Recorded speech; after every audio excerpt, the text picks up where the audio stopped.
I'm focused on the spirit cause it keeps me from his fire. The Holy Ghost was with me, so my fear I leave behind. My sins were all diminished when he took that breath and died. And if you think I'ma give up on my God, the devil is a lie.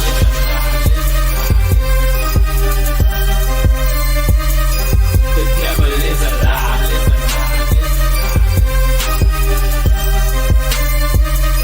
The devil is a lie. Hello, hello. This is Christina Barr. You're watching Black Tea News.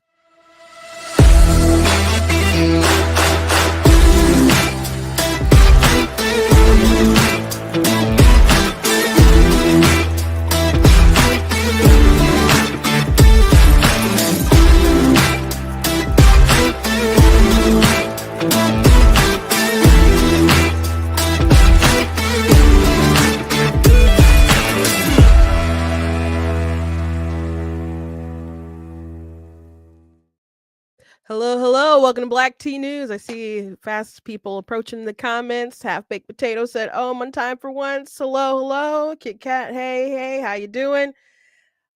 I'm your host, Christina Barr, and today we're going to be talking about continued sort of fallout from the Zelenskyy and Trump Oval Office blow up and stuff.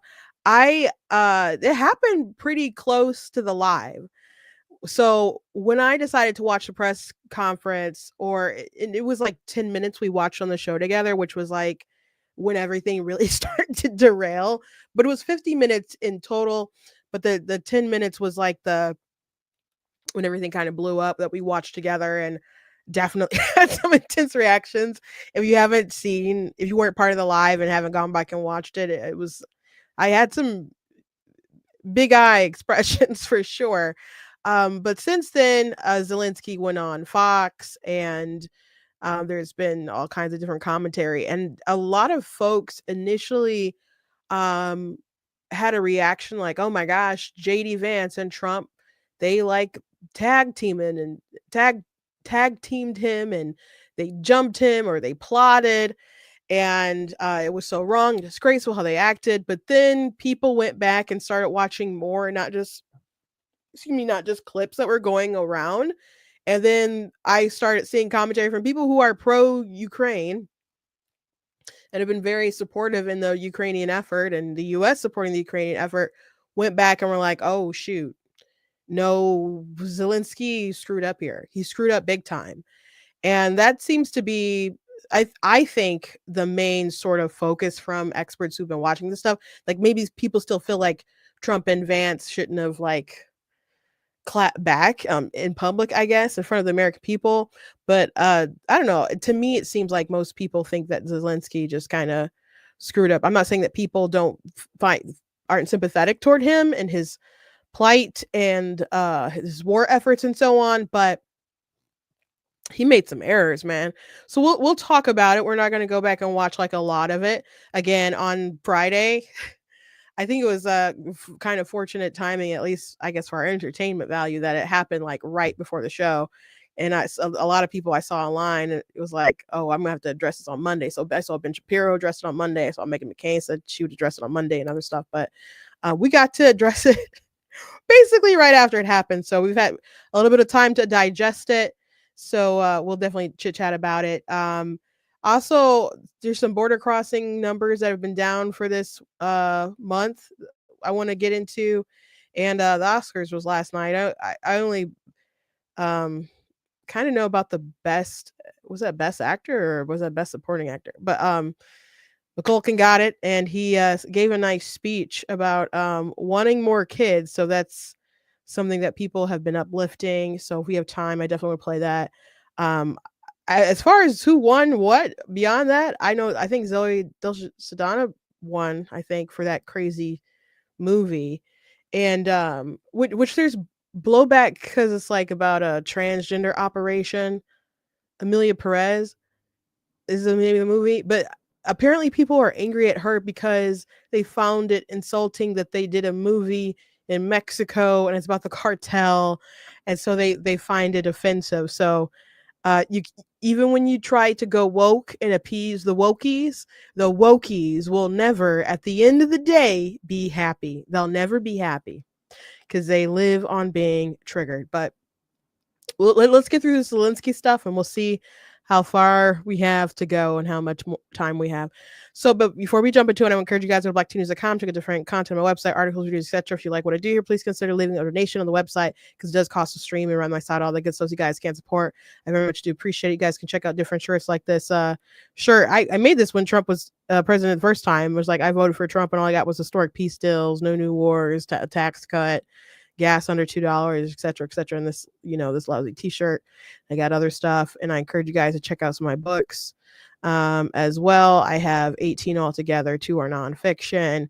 You guys can check out a link that's in the description that will take you to an Amazon page where you guys can learn more. I know some of you have purchased some of my books, and I hope you guys enjoy them. And if you did, please go ahead and leave a review on Amazon. I appreciate it. I hope you guys also had a good weekend.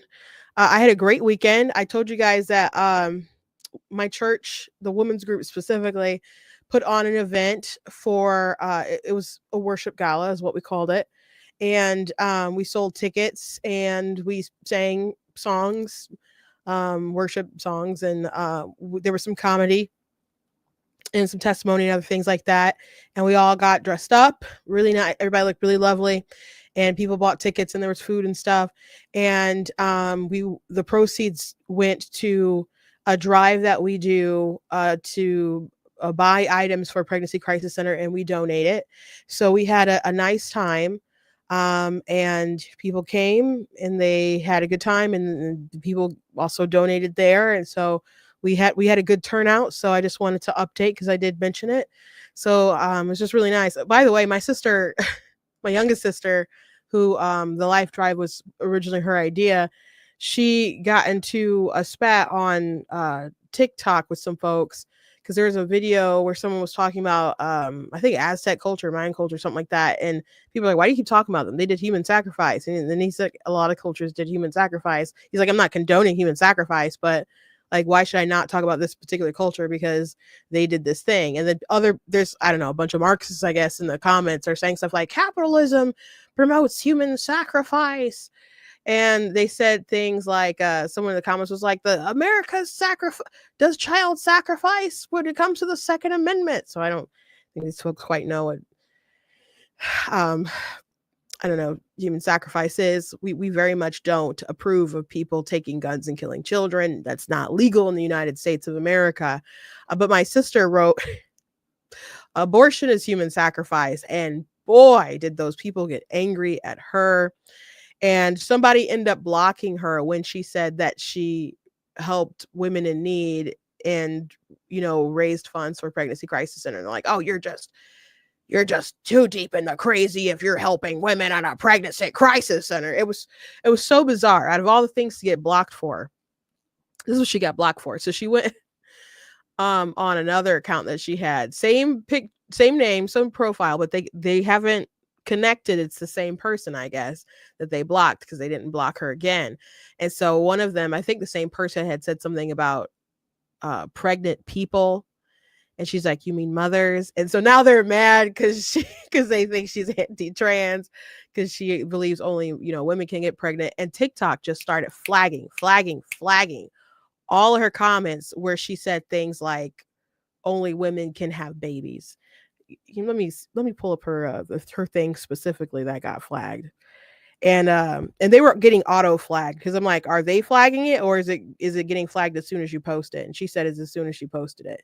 So TikTok, when they were trying to save their site, they're like, oh, we support our users and their free speech. It was like, not if you say that man can't get pregnant, you don't. So one of her comments was, trans men are biologically women. You can identify however you want, but it doesn't change biology. Only women can get pregnant. That was flagged. Okay, another one that was flagged. Like I said, only women can get pregnant. If you are pregnant, you are a woman. That comment was removed by TikTok for violating community guidelines. Okay. And then there was this comment. I am not talking about gender identity. I'm talking about biology. There are only 2 sexes. One gets pregnant and the other one does the impregnating. Women can get pregnant. Also, remove for violating community guidelines. So yeah. Uh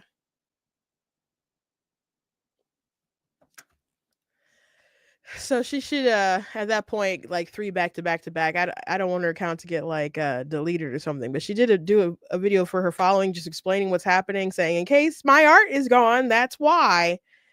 But yeah, I'm careful about how much I engage with people in the comments. I know TikTok like rewards your videos when you comment and interact with other people, but sometimes you just don't.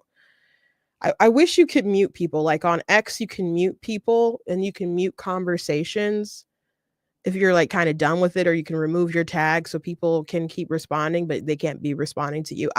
TikTok should do something like that. I would engage more with people if I could decide when I wanted to opt out of the conversation, because some of these people are insane. But yes, we live in a world where if you say women get pregnant, one sex gets pregnant, the other one doesn't, impregnating, flagged. So she peeled them. I'll let you guys know how that goes.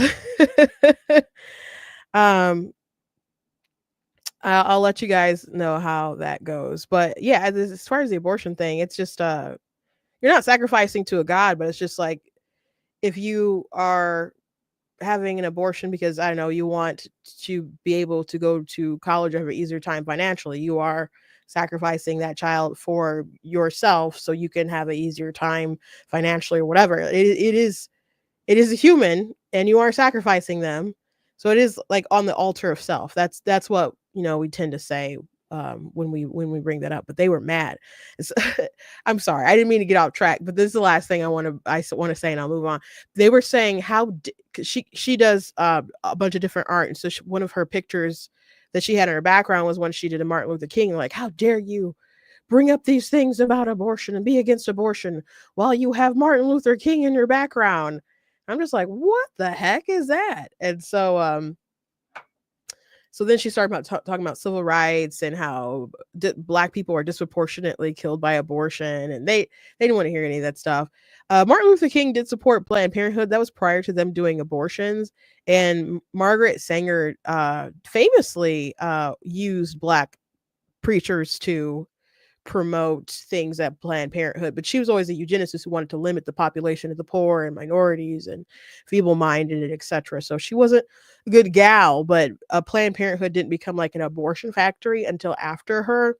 Like Alan Guttmacher was also a eugenicist who believed in pushing abortion more. So anyway, I don't want to get totally derailed. Sorry for that bit of derailment, but it was just an interesting thing that went on and happened. But we had a good weekend. I hope you guys had a good weekend too. Beyond her getting like the flags, we did have a lovely weekend, and hope you guys were safe. And I do obviously sound better. I'm not 100%, but I was able to sing this weekend. But I'm mostly better, so that's great. So anyway, hey Alex, I see the hey T. Hey, and again, thank you everyone watching live, and to those of you who watch back later. So on Friday, there was this big blow up between Trump and Zelenskyy in the Oval Office. We watched it not live, but it happened like maybe an hour or so before I went live. So we watched 10 minutes of it. I'm not gonna go back over the 10 minutes. You guys can go back and watch Friday's show to see that reaction. But we watched when it basically started going off the rails. Other people started watching other different clips first and maybe saw Trump as being a bully and Vance as being a bully. There were definitely times when Vance could have like pulled it back when he like first addressed Zelenskyy. Let me at least play that portion when it first started to go off the rails. Because maybe people could be like, "Oh, why did he check him?" But if you don't understand the full 50 minutes of what happened, I think your perception is really skewed. Because I think that Trump was very people like the word demure on the internet right now. Trump was very solemn and remained pretty cool throughout the beginning, but Zelensky was really pushing on the Trump wants people to stop dying.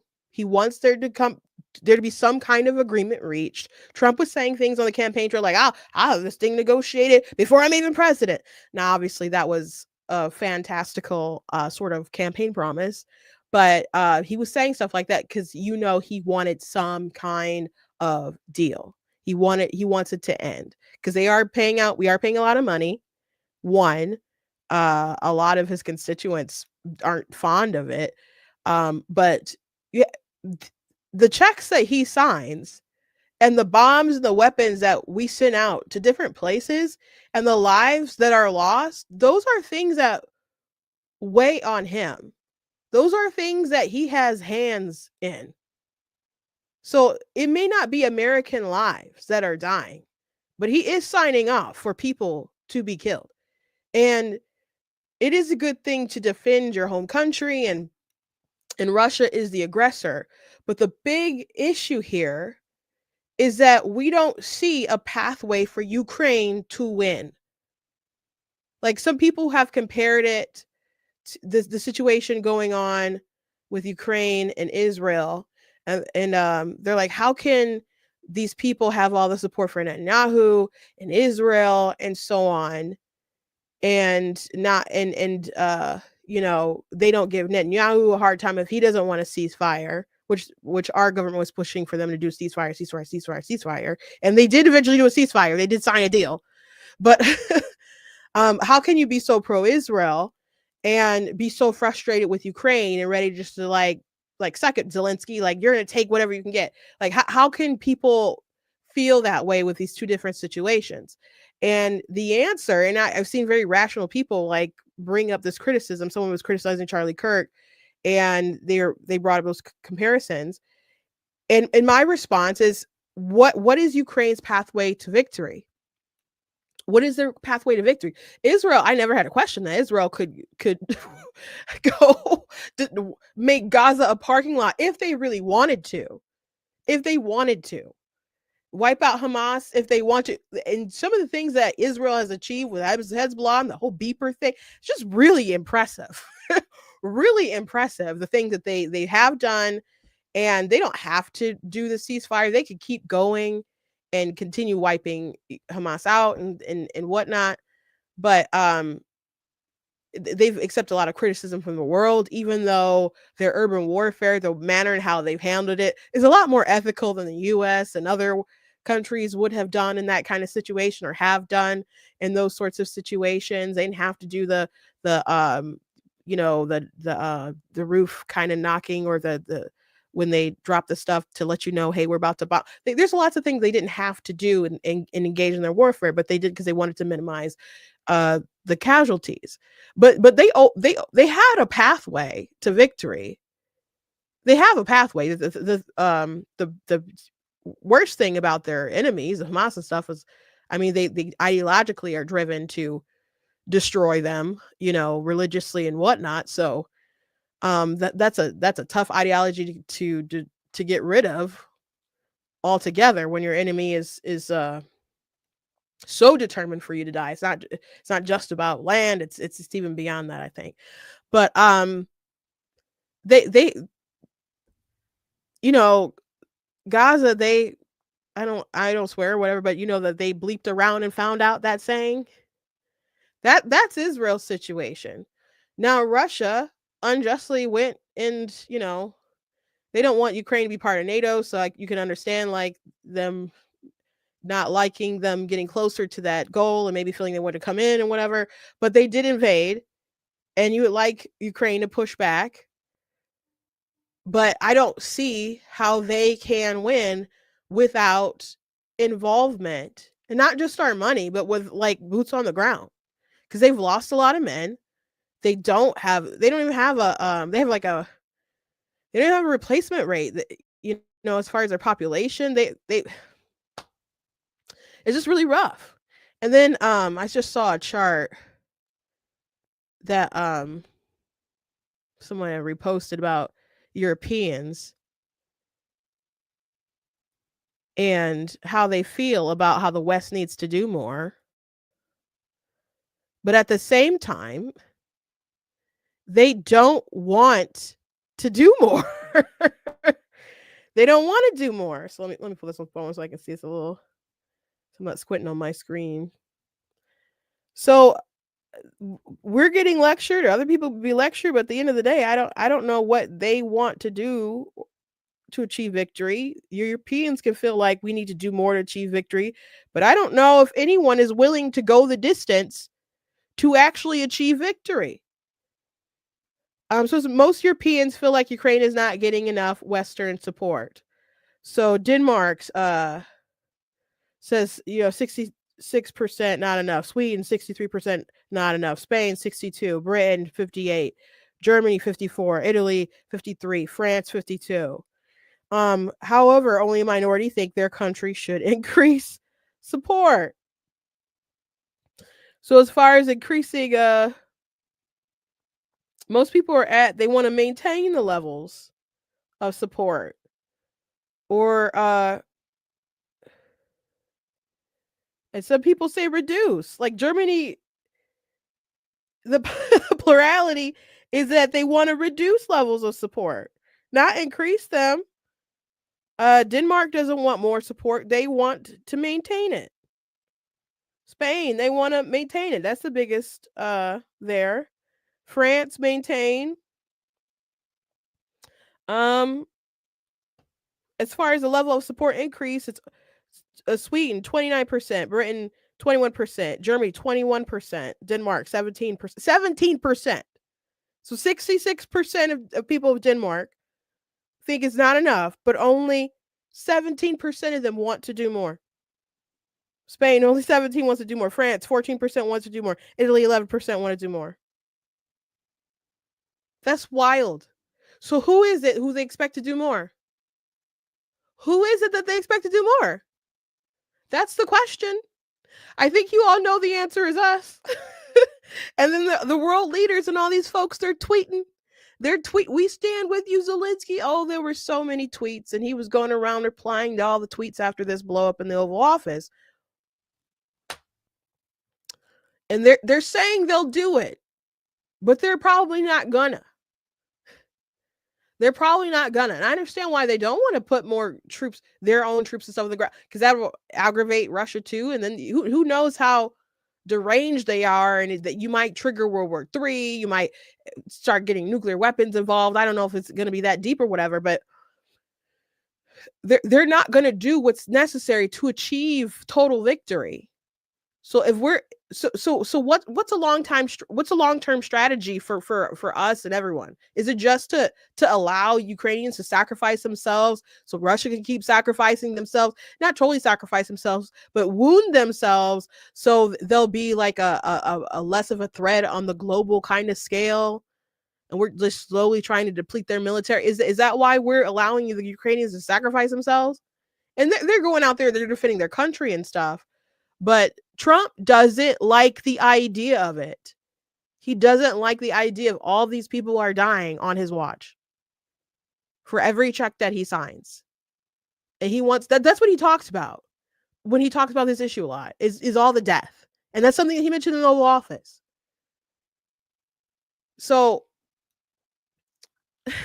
they don't want to do more. They want us, but they want us to do more. They want us to do more. And we're the bad guys. We're the bad guys. Now, let me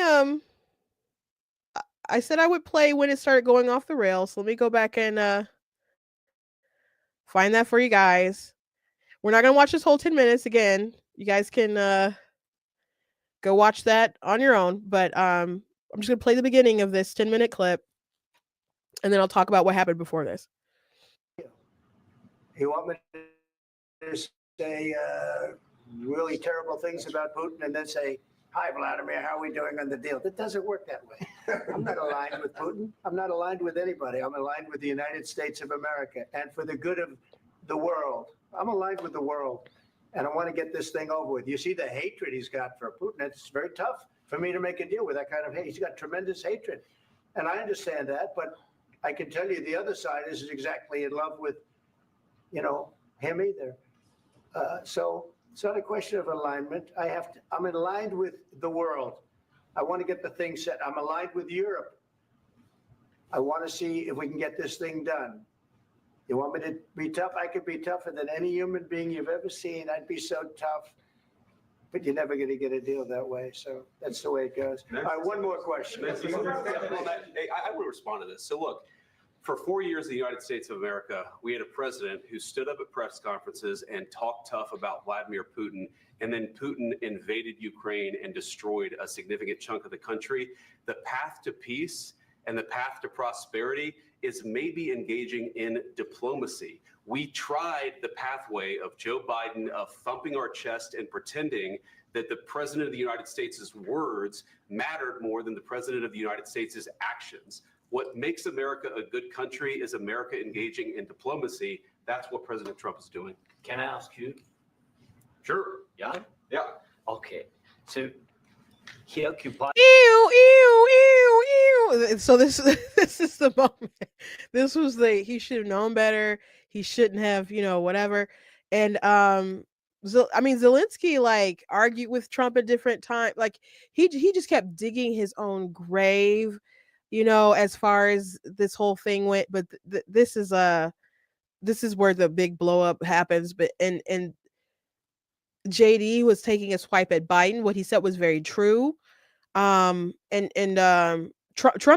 was right. He said, I could be tougher than anybody, if I want to be, but you don't get deals done that kind of way. Like he'd go and talk about how Putin's evil, all this different stuff. What's important is what you do, your actions, which JD said.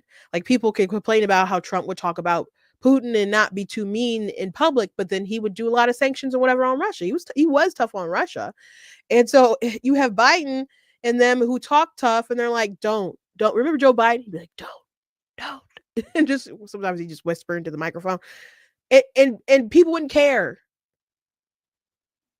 Hamas would do whatever. Putin would do whatever. Obama had his red line, and which Trump brought up. He's like, Putin, he kept his word with me. He didn't double cross me. He didn't do X, Y, Z to me. And Zelensky's like, no, he did things on your watch. He didn't. Like, what are you even talking about? He didn't invade nothing on his watch. Like, what are you talking about? He didn't give you back your land that you lost under Obama or whoever. No. But was he acting crazy and sideways when Trump was in office? No. But there were moments he wanted to fact check and just argue. It was really crazy. But wanting to engage with JD here, they should have saved this for the diplomats. They should have saved this for lunch.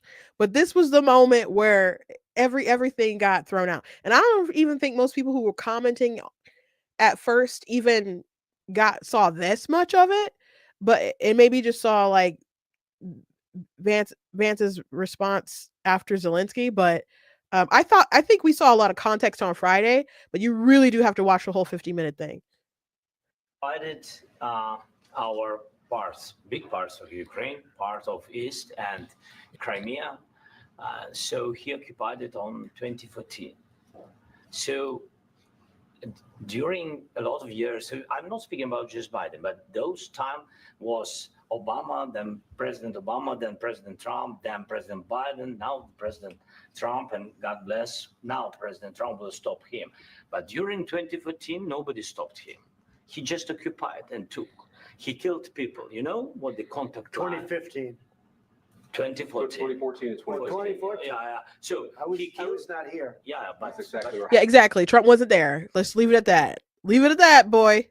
Yes, but during 2014 till 2022, the situation the same. The people have been dying on the contact line. Nobody stopped him. You know that we. So was it the U.S.'s job back to go in and invade and kick Russia out when Trump was enough? Like, Putin thought he'd get away with it with Obama, and he did. And Putin, especially after Afghanistan and all that stuff, like they knew they could get away with stuff, and they did. But Trump was a different animal, and Zelensky trying to be like, "Nah, y'all suck." That's what Trump is probably hearing. Like he's like, no, I manage things. I wasn't here. I can handle business now. I'm here. And Zelensky's like, no, but Putin just like none of you can handle him. So what? We need security. This was the worst thing for him to do. The worst thing. We had conversations with him, a lot of conversation, my bilateral conversation, and we signed with him. Me, like a new president in 2019, I signed with him the deal. I signed with him, Macron and Merkel, we signed ceasefire. Ceasefire. All of them told me that he will never go. We signed him with gas contract. Yes, but after that, he broken this ceasefire. He killed our people and he didn't exchange prisoners. We signed the exchange of prisoners, but he didn't do it. What kind of diplomacy, JD, you are speaking about? What do you mean? I'm talking about the kind of diplomacy that's going to end the destruction of your country. Yes, but if you Mr. President, with respect, I think it's disrespectful for you to come into the Oval Office and try to litigate this in front of the American media. Right now, you guys are going around and forcing conscripts to the front lines because you have manpower problems. You should be thanking the president for trying to bring an end to this conflict. Have you ever been to Ukraine that you say what problems we have? I have been to. Count once. I've actually watched and seen the stories, and I know what happens is you. Bro, what is that even supposed to mean? Like, who are you to say? You're here in the Oval Office. You want money. You want help. Like, who are you to say? If you don't have problems, why are you here, bro? Why are you here? If you don't have problems, I'm sorry. I don't intend to rewatch this whole thing, but you guys see where it's. Bring people, you bring them on a propaganda tour, Mr. President. Do you disagree that you've had problems bringing people into your military? And do you think that it's respectful to come to the Oval Office of the United States of America and attack the administration that is trying to prevent the destruction of your country? A lot of questions. Let's start from the beginning. Sure. First of all, during the war, everybody has problems. Even you, but you have nice ocean and don't feel now, but you will feel it in the future. God bless. You don't know that. God bless. God bless. You will not have a war. Don't tell us what we're going to feel. We're trying to solve a problem. Don't tell us what we're going to feel. I'm not telling you. Because you're in no position to dictate that. That's exactly what you're doing. You're in no position to dictate what we're going to feel. We're going to feel very good. Feel influence. We're going to feel very good and very strong. You will feel influence. You're right now not in a very good position. You've allowed yourself to be in a very bad position, and he happens to be right about it. From the very beginning of the war. You're not in a good position. You don't have the cards right now. With us, you start having cards. Right now, you don't. You're playing cards. You're playing cards. You're gambling with the lives of millions of people. You're gambling with World War III. You're gambling with World War III. And what you're doing is very disrespectful to the country, this country. Yeah, so you could see Trump, if you haven't seen the whole 50 minutes, Trump was like very cool. There are moments Zelenskyy was pushing, and I'll explain in different ways. But then they got to this point where he's like, well, you're going to feel. And Trump's like, who is you to say what we will feel? Okay. So that's when Trump started to get really mad. And so JD could have, when he started confronting Zelenskyy, after Zelenskyy confronted him, like started asking the questions about diplomacy, you know, he could have been like, I don't think it's great to litigate this right here. Everybody can leave, you know, if that's okay with you, Mr. President, and we could discuss this at lunch. He didn't do that. And I'm not saying that he necessarily should have. He made a decision. And after watching the whole thing, this was totally Zelensky's issue. A lot of people like the fact that we got to see this transparency, you know. But Biden had issues with Zelenskyy. I want people to understand that. It was reported. See, I mentioned like they'd have blowups on the phone or behind closed doors or whatever. It's not like everyone's having a tea party at all these meetings. But Biden had issues with Zelenskyy, and he thought he was ungrateful as well. But we would just read that in the Washington Post or something. We wouldn't usually see it displayed, you know, with the cameras right there. Oh my gosh, I wonder what the journalists in the room were thinking. So someone in the comments said that was a threat. I don't know if that's the right way to kind of define that, but it didn't sound great. And George Alexopoulos had an interesting like little drawing that he did when he was talking about it. He said when you can't tell the difference between leverage and a threat. And let me see if I can make this a little bigger. It's like this little stick figure. We're tied at the hip. If I go down, you're coming down with me. And then he just cuts the rope. Um, yeah. Yeah. You got to understand your leverage. So it kind of seemed like maybe a leverage thing, but at the end of the day, maybe to pretend like, oh, we need, you know, them to do all this stuff. That's really not the case. I mean, Trump did not like being spoken to like that. But to back up, Zelenskyy wanted security guarantees. Donald Trump and them, they're supposed to come to sign like a minerals agreement where the Ukraine was making off with a very good deal. We're going to help them like mine it and other kind of things like that. We would get a percentage, but we could ask for more. I know Zelenskyy didn't want to do more, and there was a blow up between like negotiations. You know, they would say one thing while they're talking, and then Zelenskyy would go and say other stuff.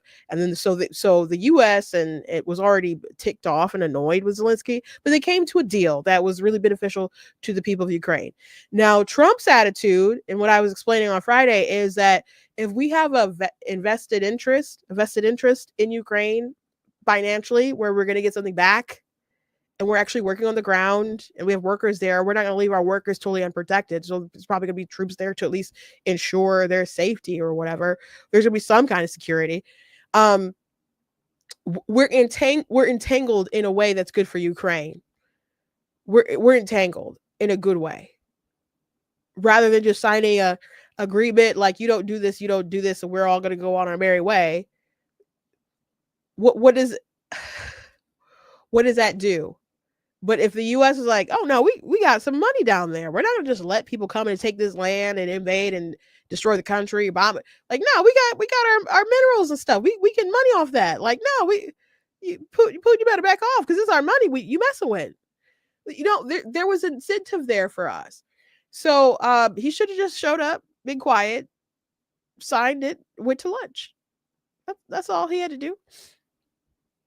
And Trump was eager for the deal. Rubio was told that the deal was set.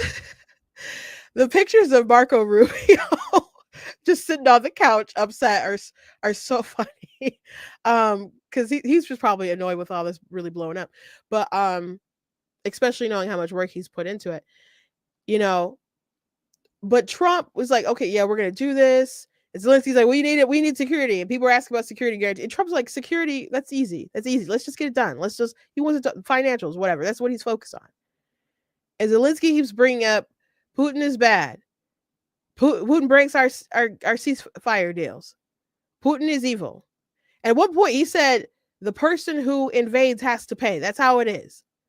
It's like, how y'all gonna get Russia to pay for crap when you didn't beat them? It's easy to tell Germany or whoever you got to pay after you've defeated them. How you gonna make somebody who didn't lose pay? I'm not saying they shouldn't pay, but how you gonna do it? How are you gonna enforce that?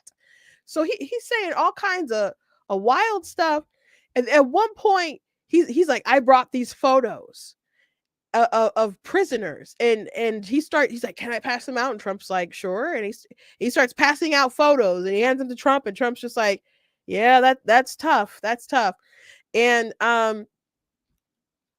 Trump is like entertaining all this stuff, but Trump clearly wants a deal, and Zelenskyy keeps like bringing up security guarantees and how bad Russia is, and is litigating, you know, and performing in front of the cameras and the world stage and trying to inspire sympathy. And I understand, but you know, And Trump opened up talking about the bravery of the people of Ukraine and them fighting and being very complimentary, very complimentary.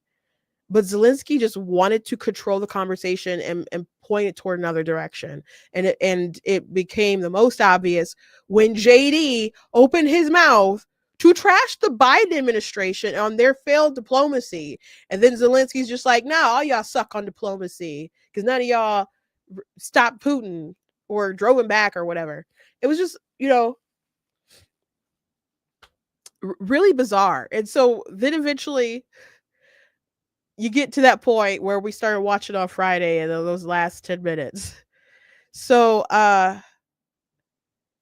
you kind of got to watch the whole thing. But I think that's a pretty decent summary of the events that happened. So again, a lot of folks who initially thought, Trump was and JD were on something and rude, eventually came back and were like, nah, Zelensky screwed up. Zelensky screwed up. I was trying to find these memes of Rubio here. It's like the guy who schedules a meeting at 4 p.m.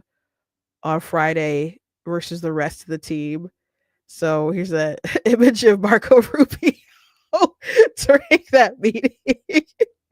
And there's also like the image of the Ukrainian ambassador with her like doing like a face palm. I don't think I have any of those saved. But Konstantin Kissin, who's one of the trigonometry guys, he had an interesting post after he watched the whole thing. He said, my initial reaction to the Trump-Zelensky spat was based on the short clip. I've had a chance to watch the entire 53-minute press conference with Zelensky and Trump. It's painful, but I take back what I said earlier. Zelensky decided to attack Vance unnecessarily. He totally messed this up. Yes, Vance played to the gallery afterwards, but he was also correct. Litigating this stuff in front of the media was really dumb. Really poor from Zelensky. I hope he can see sense, apologize, and get a deal for his country. This was not smart. So I guess a lot of people came at him for he recommended everybody watch it, and then people were I guess mad at him, thought he was just switching it up for his audience. He said, I find it amusing that people accuse me of changing my mind due to audience capture and other nonsense. I am literally the most disagreeable person on this platform. LOL. I don't know about the most disagreeable, but a week ago, I was arguing with Elon about this. 2, I've been pro-Ukraine since day one. Many people who follow me have hated that from day one.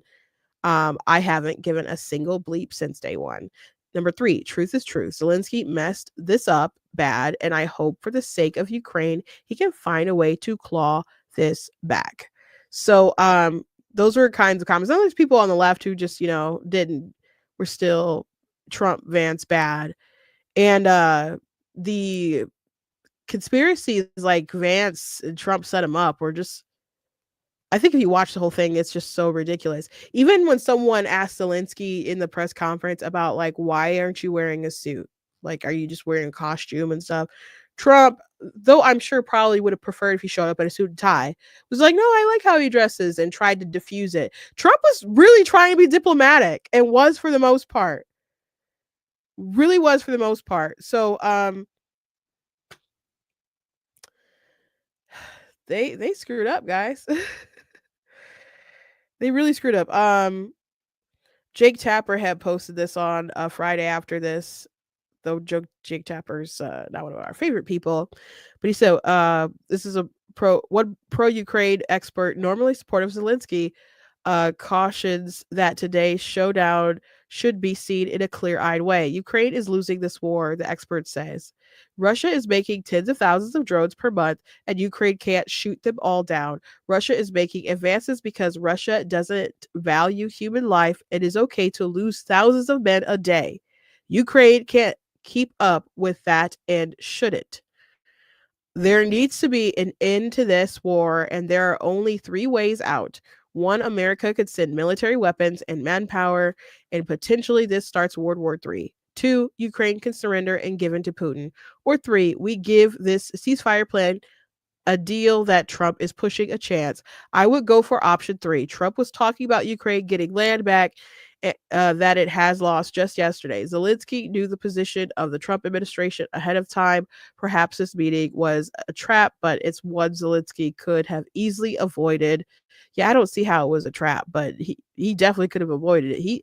He chose to walk right off that cliff, like Wile E. Coyote. Just he made it. I mean, I know Wile E. Coyote is tricked, right, by the Roadrunner.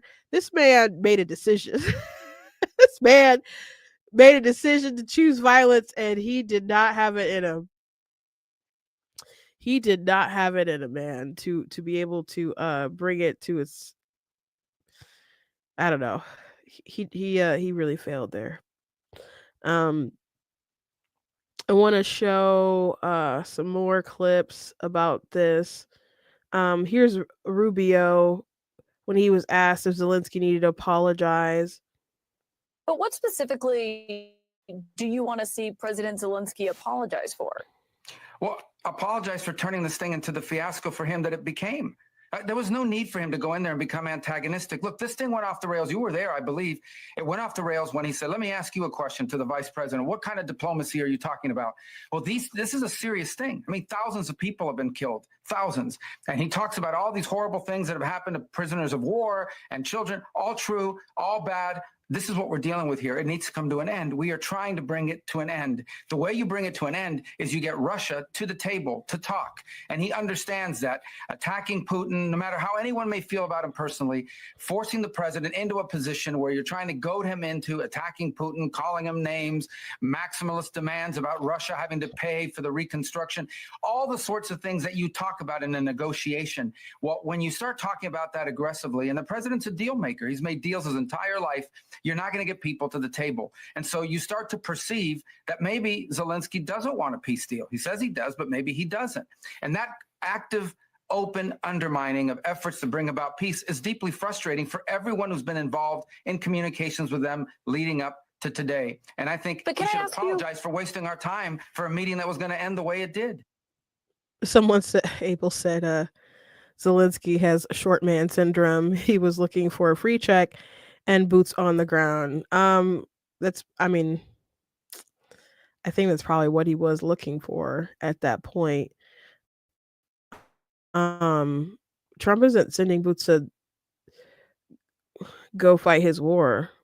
Oh gosh, here's a clip of this is a short clip, so of the Ukrainian ambassador. I said to you, I want a ceasefire because you get a ceasefire faster than an agreement. It's just the slight head shake. Yeah, it was. I can't imagine being her watching that train wreck. I'm sure there's lots of Biden people who felt that way all the time when Biden was in front of the American people talking.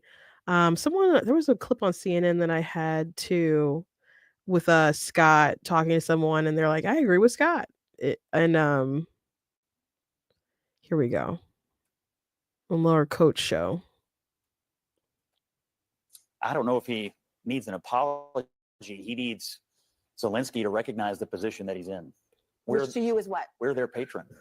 We're their best hope for the killing to stop and for them to emerge from this sovereign and prosperous. And we're also their best hope as a business partner. I mean, all Zelenskyy had to do today was put on a tie, show up, smile, say thank you, sign the papers, and have lunch. That's it. And he couldn't do that. And this followed 10 days of being difficult in private, and now 1 day of being stupid in public. This did not have to go down this way. Okay. And however you feel about why it started, why it's going on, who's right and who's wrong, we can help them in this and come out okay on the other side, and he's making it hard. Now, first of all, I can't believe I'm about to say this, but I actually agree with Scott.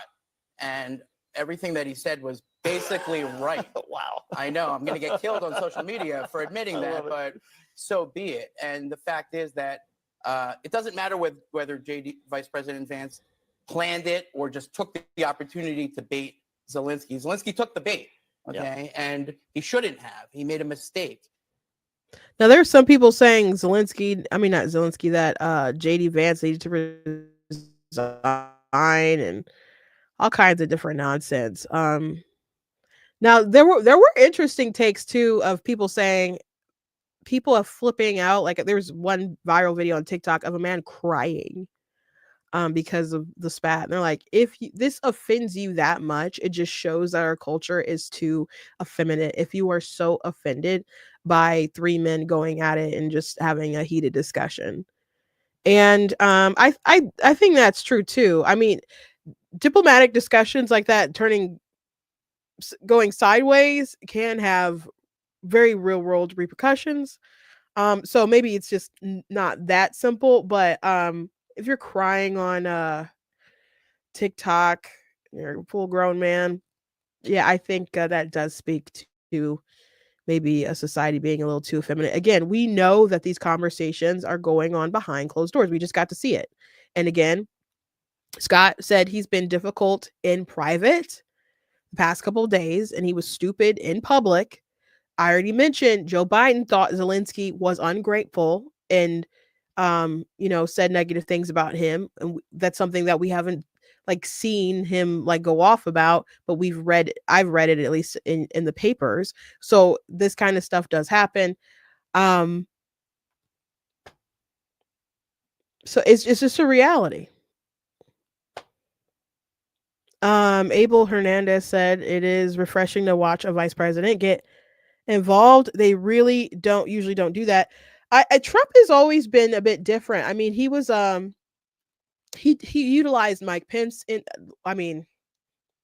George W. Bush, Dick Cheney, very involved Dick was. It reminded me watching this stuff of a Lizzo video that I replied to during the campaign. Because she made a video saying for $5,000 you say something that a vice president has done, and she was trying to prove that Kamala Harris not doing anything is normal. And she said that the vice president is supposed to be there to basically to issue support. And I'm like, okay, is this a vice president or is this a wife? Because Joe Biden has a wife who was very active and supportive of him, and probably bossy and maybe secretly leading the country. Who knows? But it was a silly video, and I responded to it. And no, she never paid me the $5,000, and she never paid anyone else who responded to her stupid video. But I easily mentioned that Donald Trump used Mike Pence to lead the task force with COVID and with the governors. So he was meeting with the governors and, dishing out different information and stuff. And they talked about how well of a job that Mike Pence was doing, especially at first before they decided to make it super political. So Trump always was like, I pick these people for their skills. I'm going to use them to do different work. And JD is obviously very smart, highly educated. Trump really respects education and intelligence. And he's an incredible speaker, very articulate. So he's going to really utilize JD in a way that, maybe your people aren't used to seeing, I guess. But vice presidents can definitely do a lot, especially when you look at Dick Cheney.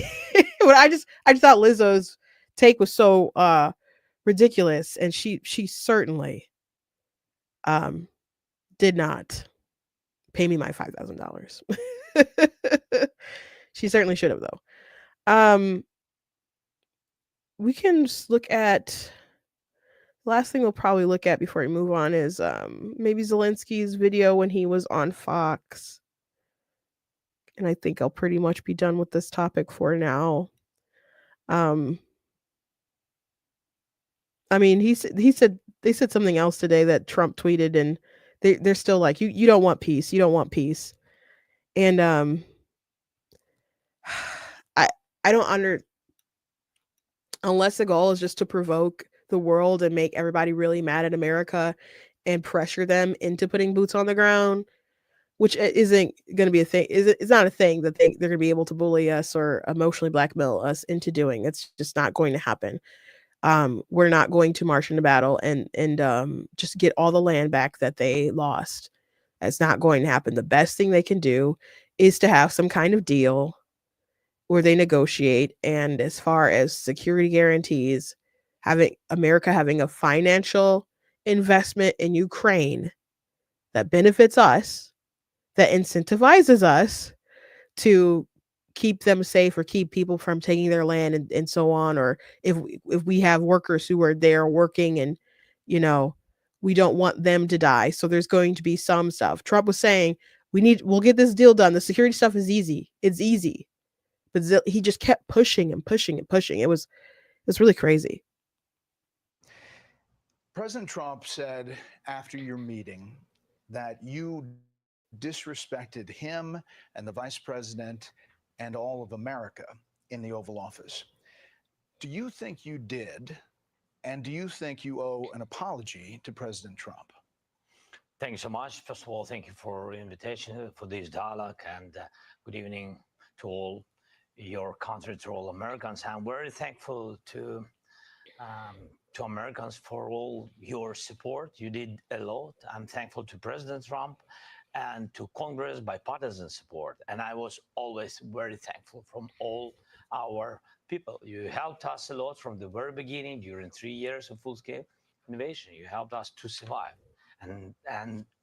Anyway, we are strategic partners, and even in such tough dialogue. And I think we have to be very honest. By the way, people were saying, "Oh, he's going on here and he walked us back," because this was like right after the whole debacle, whatever, it came on Fox. But he did say, we've been here alone, and that was kind of wild. I mean, they've been on the front lines defending their stuff, but as far as like us giving money and aid, maybe Biden should have sent more earlier, faster. But he definitely wasn't always alone, and so he had to go on Fox and say, you guys were with us from the beginning," all this stuff to clarify. But people say dumb things when they're heated, man. We have to be very direct to understand each other, because it's very, for us, very necessary to President Trump. And I'm with all respect that he wants to finish this war, but nobody wants to finish more than we, because we in Ukraine, we are in this war, we are in this battle, and battle for freedom, for our lives. So I'm just telling that I think that we have to be on the same side, and I hope that the president on our side together with us, and that is very important to stop Putin. And I heard from President Trump a lot of times that he will stop the war, and I hope he will, and we need to pressure him with Europe, with all the partners. And I think this dialogue had to be a little bit earlier to understand where we are. Like, I don't remember exactly, but like President Reagan said, that peace is not just an absent the war. Yes, we're speaking about just and lasting peace, about freedom, about justice, about human rights. And that's why I said that I think so, that ceasefire, and Putin, he broken 25 times ceasefire during all these years, 10 years. So I'm not hearing from you, Mr. President, a thought that you owe the president an apology. That's what I was just thinking. I'm like, I didn't hear no apology. Still waiting. No, I respect president, and I respect American people. And if I don't know if I think that we have to be very open and very honest. And I'm not sure that we did something bad. I think maybe sometimes some things we have to discuss out of media, with all respect to democracy and to a free media. But there are things where we have to understand the position of Ukraine and Ukrainians. And I think that is the most important thing. Yes, we are partners. We are very close partners. We have to be fair. We have to be very free. So no, I don't think we did anything wrong. I'm pretty sure if he cared to go have a conversation with the ambassador who did the facepalm, I'm pretty sure she could have explained to him what was done wrong. I'm pretty sure. So opted to not apologize there on Fox. So Interesting stuff. So, so yeah, uh, partners. Yeah, America is a sugar daddy. Yeah, I wouldn't say we could be partner. I mean, we wouldn't be getting enough out of the deal to be partners. Like to it's not like it's 50-50 and they wouldn't agree to that anyway. But we we're benefactors, man. Um, and as Trump said, we're holding all the cards. We're holding all the cards. Someone had a funny meme, like a cap cut video on TikTok about the cards, and I'm like, I got to do a voiceover with Uno or something with Trump going, "We're holding all the cards." Like he'll like whip out a draw four.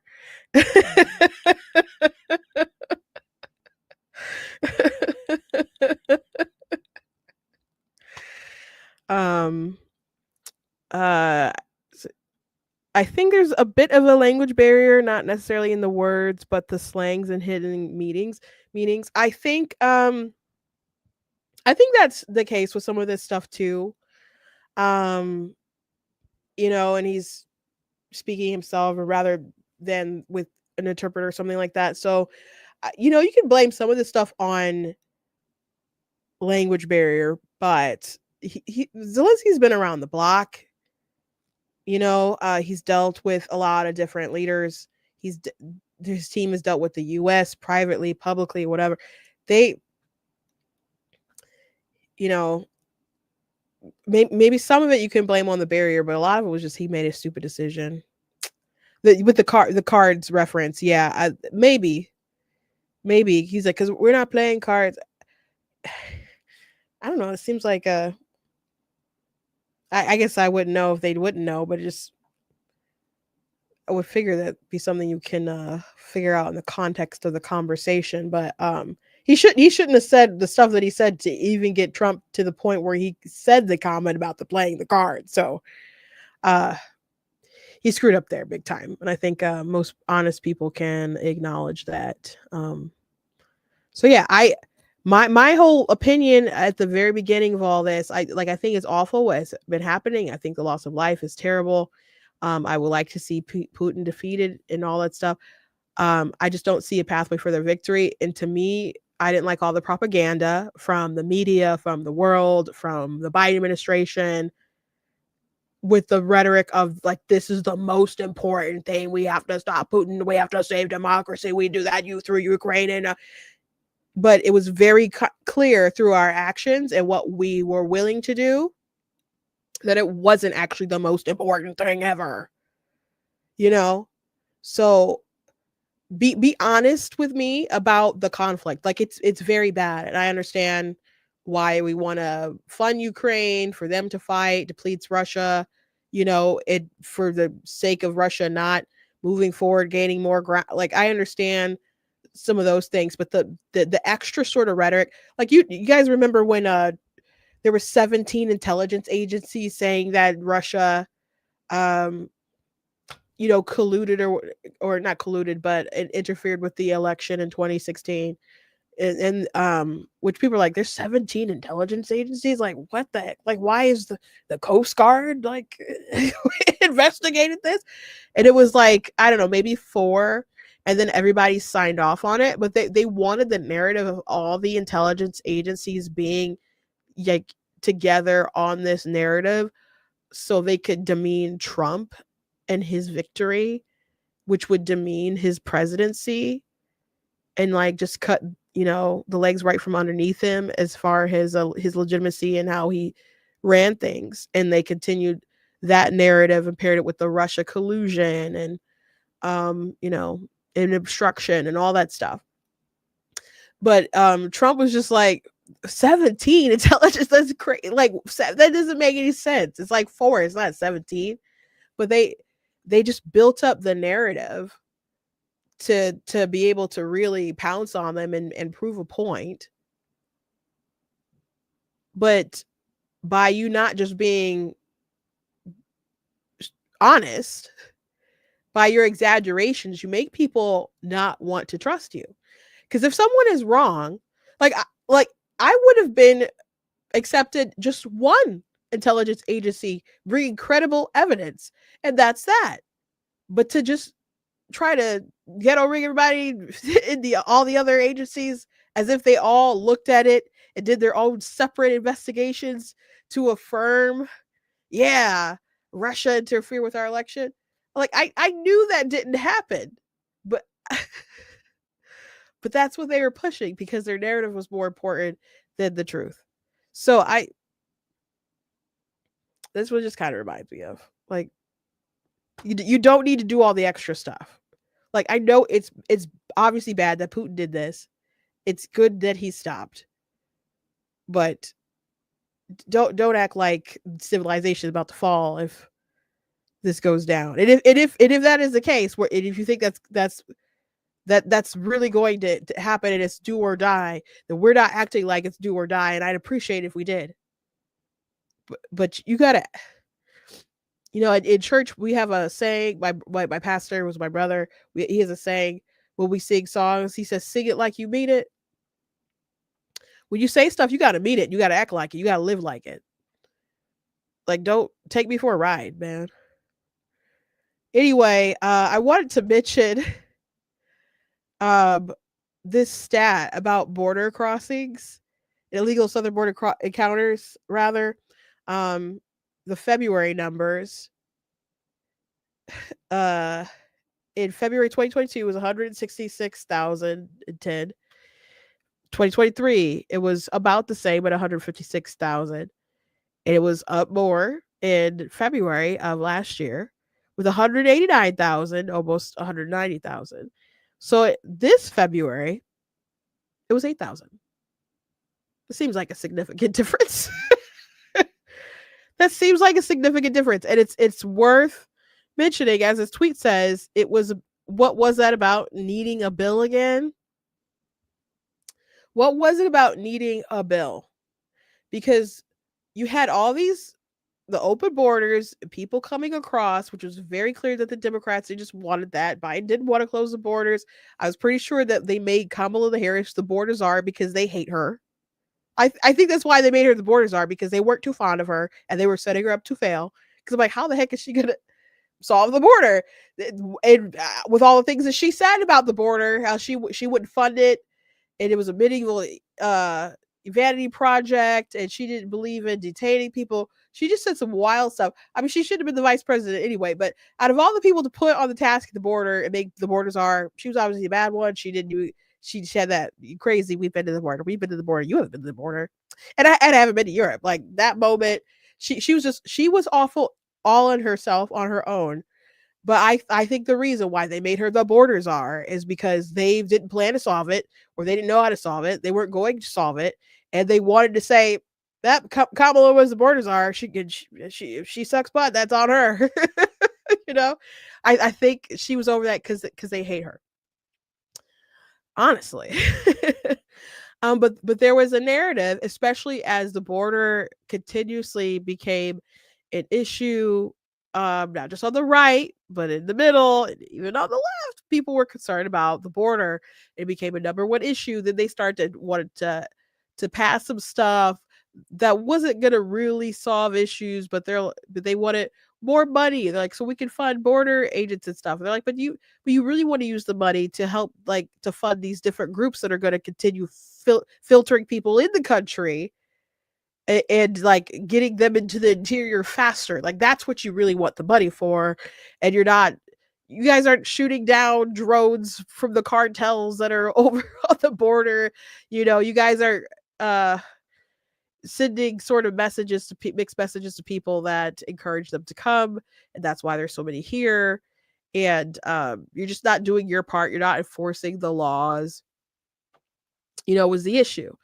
And so they tried to pass a border bill that there was, by the way, there's already a border bill that the House had. Was it the House or the Senate? I think there was already a House bill that had already passed. The Democrats didn't like it, and Biden wasn't going to sign it because they thought it was too extreme. So they got a bill. There were some Republicans that were for it or whatever, but the bill wasn't good. And they're like, oh, Trump squashed the bill. He doesn't really care about the border. Okay.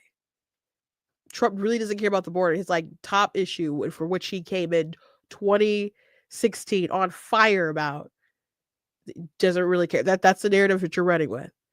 And they kept saying Joe Biden can't do anything to enforce the law. He needs a bill to be passed. Aren't there already laws, bro?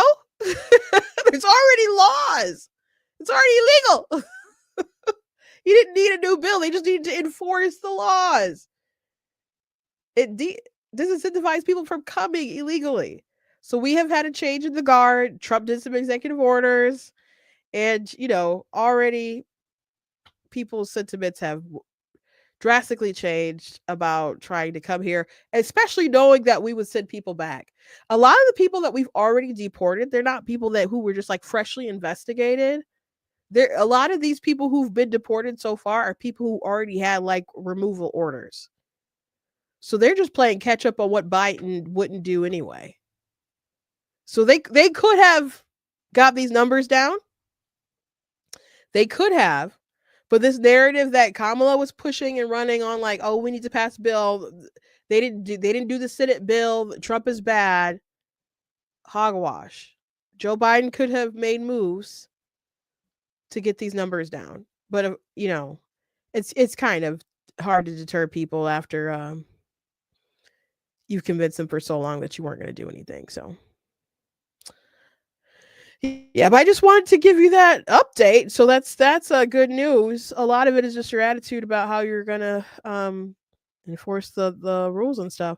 So the last thing I want to mention is this speech before I let you guys go. We're just a little bit over an hour. At the Oscars. And so Kieran Culkin, if you're not familiar with him, he was the kid who he was the bedwetter in Home Alone, and brother of the star, and he was in Succession, and he got an Emmy for Succession, if I'm not mistaken, over the final season, over his co-star Kendall, who also was, I think, also nominated, but also did not win. He was in the movie The Apprentice, which I did not want to see, and I didn't, to my knowledge, do very well, even though Sebastian Stan looked like he put on a pretty good performance for Trump. But some of the things that I knew was in there was like a deal breaker for me,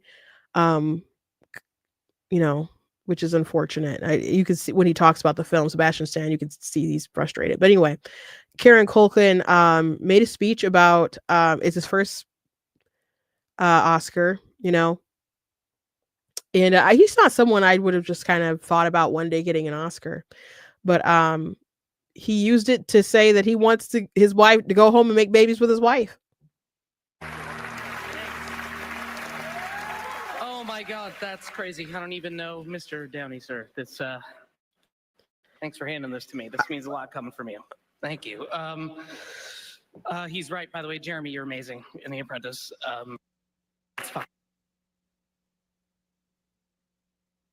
I'm not he swore, so they blocked him out. Supposed to single anyone out. It's favoritism. Anyway, but you were great. And I've already lost whatever speech I prepared, 20 seconds or whatever. I have no idea how I got here. I've just been acting my whole life. It's just been a part of what I do. So I felt like this was never my trajectory. But however I got here, I know that Emily Gerson-Sains, my manager of 30 years, is because of you. Thank you for being there. I lean on you for everything. So please don't go anywhere. I'd be completely lost without you. I love you. And the movie, Jesse Eisenberg. Thank you for this movie. You're a genius. I would never say that to your face. I'm never saying it again, so soak it up. Thank you for this movie. Thank you, Searchlight, Topic Studios, M. Dave and Alley at Fruit Tree. I'm going to speed this up because I don't want Lithgow to get disappointed and give it a look. You look fine right now. I should thank my mom and Steve for trying to raise me. You're really good people. You gave it your best shot. I love you, Mom. I love you, Jazz. This is, I have to thank my wife, Jazz, for absolutely everything, for giving my favorite people in the world. Please don't play the music, because I want to tell a really quick story about Jazz.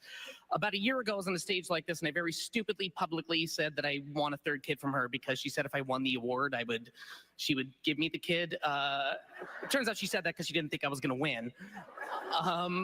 But and people came up to her and were like, really annoying her. I think it got to her. But anyway, after the show, we're walking through a parking lot. She's holding Emmy. We're trying to find our car. Emily, you were there, so you're a witness. And she goes, "Oh God, I did say that. I guess I owe you a third kid." And I turned to her and I said, "Really, I want 4."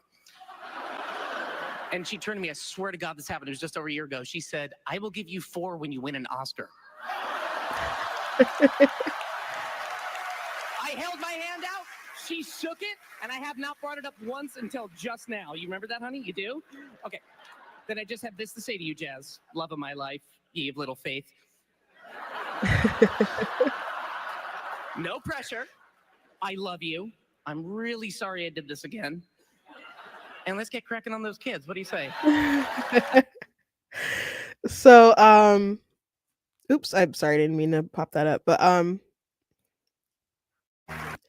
so yeah, people are talking about that, saying it's just nice to see a man wanting to have kids. And not just like 2. He's like, let's baby number 4. Like, I did this achievement. Come on, give me baby number 4.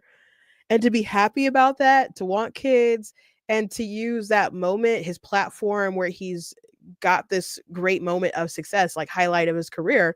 I don't know, his highlight of succession was so great. Oscar is like the thing that you covet when you're an actor. But it's just really, really great to see, in contrast, when there's different women who get up on the stage and are like, I would never have this if it wasn't for the abortion I had 20 years ago. And it's like, bruh, you're we opened up this episode talking about child sacrifice. And, and then they'll come on stage and hold their golden idol and be like, I wouldn't have this if I wouldn't have killed my kid. And Renee Zell, no, wasn't Renee, it was maybe Rachel. Who's the girl in Greatest Showman? Let me see, I can't think of her name. I can see her face, but I can't think of her name. It is oh gosh, I was way off. Michelle Williams. I was way off. Michelle Williams. I don't know, it was an Oscar. Maybe it was her Golden Globe speech, but it was one of the award season for something. And she got up there and talked about like reproductive rights and women choosing their families and stuff. And so she's holding her golden idol, talking about how she wouldn't have it if not for abortion. So I first of all, that might be a highlight of your life, but that's not more important than the child that you unalived. But hopefully that's not true either. I mean, there's so many women out here who manage to do it all, or can do it all, or they have the support of their family, and they can achieve their dreams with their children, with their spouses, and so on. I don't know if she's married or what her status is right now, but it's just a nice contrast, especially as people got all preachy and stuff with the Roe v. Wade situation, to see Karen be like, I want my kids. I want kids. We're going to go make some babies. So a lot of people are talking about it. It's nice. And his speech was also funny and, endearing. And he, called out, and a friend of his who's on Succession, Jeremy. People were like, he played himself on the show, because just looking at his expression, I'm sure he was probably happy for him. He's method. So he was probably like going through the ringer, like emotionally, when he did the show Succession. Succession was a really good show. Had a lot of language I didn't love and stuff, but it was a very interesting show for sure. Very interesting show. But yeah, I'm glad that he had his moment to shine there. Anyway, that's it for today, guys. I hope you guys enjoyed the show. The tea that's still overflowing from Zelensky and Trump. And I I hope there is a resolution. I wish they could win. I just don't see it. And when people compare it to Israel, I just they're not even in the same realm, because Israel, as Trump was saying, was always holding all the cards. They want aid and other stuff, and we can give it, and they're an ally, a partner, and whatever. But they could win like on their own, and they've done a lot in the past few years on their war for their survival and the war on terror. They've done a lot, and if they did more, it would be a great benefit to us. I'm like, dang, they didn't take out that nuclear facility in Iran. Like, dang it. Darn it. Like, Biden, why couldn't you like nudge them to do that? You know, but Ukraine, I just don't see it. And no offense to Zelensky, no offense to the Ukrainian people. I just don't see it. So if there is a path to victory that's not going to get into World War III, like as the expert that Jake Tapper had said, like, I think we should give it the ceasefire deal a chance, because nobody's rushing to go into World War III. These Europeans who are lecturing us and upset and want to stand with Zelensky, they don't want to do more. So they want us to hold the bag. And it's funny. I was thinking about this the other day. It's funny because these people will complain about, oh, America's so gross and so whatever, because y'all don't have universal health care. Y'all don't have free education. People have to pay for this stuff. It's so like, how can you be a first world country and not have universal health care? That's so crazy.